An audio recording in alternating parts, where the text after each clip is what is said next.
So, ito ang kanilang pagkain ngayon. Ang kanilang iuulam ay sodas. Pinakuluan ko na siya. Yan yung ihahalo ko sa kanilang dog food. Ito yung Good Boy. Classic variant.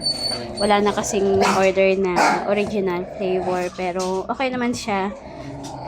Halos parehas lang din naman yung quality sa original. So, ito ang kanilang ulam ngayon. Actually, naka-order ako ng medyo maraming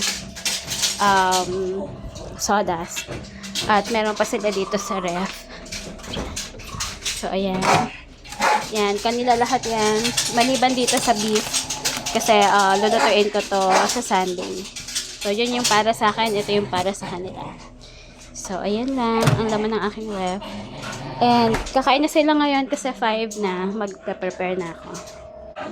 So, ayan. Meron ng nakalagay na dog food sa kanilang plates. Bale, 150 grams muna yung binili kong dog food. Usually kasi 200 grams per meal nila. Pero since marami itong napakuluan ko na sodas, ito yung magiging additional dun sa kanilang pagkain.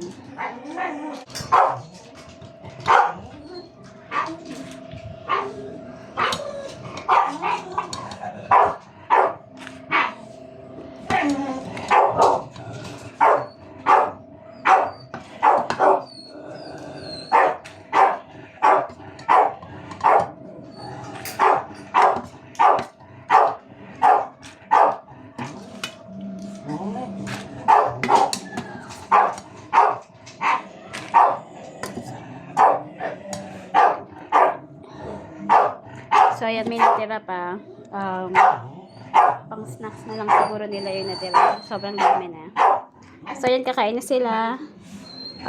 Ito yung mga kakain. Ayan sila. Ayan. At ito yung makulit.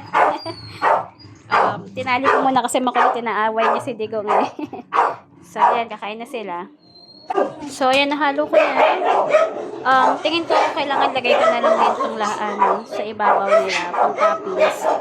Para malinis ko na rin itong kaldero. Ang dagdag na rin nila yan.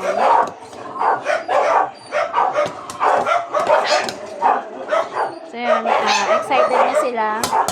Pagkain nila. Kaya maingay. So, yan. Kakain na sila. Now, ayan to. So, soon gusto ko silang kakainin ng raw na sodas para hindi na naluluto. Kasi sabi, mas okay daw yung raw kaysa sa pinakuluan. Pero, subukan ko muna itong raw ulit. Ay, itong luto muna. Then, try ko bukas na pakainin sila ng raw na sodas.